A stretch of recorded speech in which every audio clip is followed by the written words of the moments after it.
जयशंकर साहब ने एक बयान दिया है और वो बयान जो है वो बड़ा इंटरेस्टिंग है। उन्होंने कहा कि अमेरिका की तरफ से फ़ोन आया था कि पाकिस्तान बहुत ही तगड़ा हमला करने वाला है, तो अपने काम शाम सीधे कर लो, नहीं तो जवाबी कार्रवाई के लिए तैयार हो जाओ। तो ये बात सुनने के बाद ये बात बिल्कुल वाज़ेह हो जाती है जयशंकर की ज़बानी कि बाकी आगे जो भी उसकी वो वज़ाहतें जारी करें कि उस रात अमेरिका ने उनके ऊपर ठीक ठाक दबाव डाला न्यू दिल्ली के ऊपर।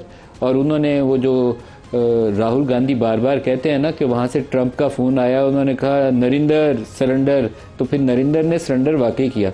सुनिए जयशंकर का वो स्टेटमेंट क्या I was in the room when Vice President Vance spoke to Prime Minister Modi on the night of 9th May, saying that the Pakistanis would launch a very massive assault on India, and something, the Pakistanis did attack us massively that night.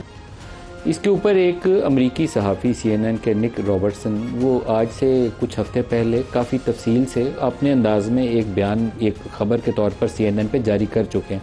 सुनिए उन्होंने अपनी ख़बर में क्या कहा था।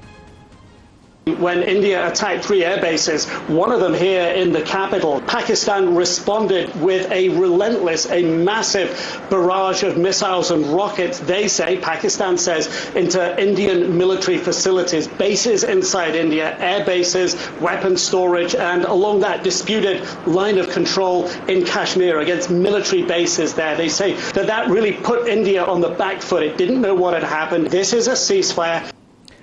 पाकिस्तान ने 10 जगहों पे अटैक किया और इंडिया को बैकफुट पे डाल दिया। आज जयशंकर का बयान साथ इसके मिला के सुन लें तो ये बात तय हो जाती है कि उस रात एक्चुअल में डेवलपमेंट क्या हुई थी। आज के प्रोग्राम का आगाज़ इसी खबर से करेंगे और साथ जो ख्वाजा मोहम्मद आसिफ साहब ने 2 दिन पहले समा TV के ऊपर ही कहा कि ये जो इब्राहिम अकॉर्ड्स वाला मामला है इसके ऊपर कंटिन्यूस ब्रेन स्टॉर्मिंग हो रही है। जब मामला आएगा तो पाकिस्तान के मफाद में फ़ैसला करेंगे, तो वो मामला कब आएगा और कब हमारा कौमी मुफाद डिसाइड होगा इसके ऊपर भी सवाल करेंगे।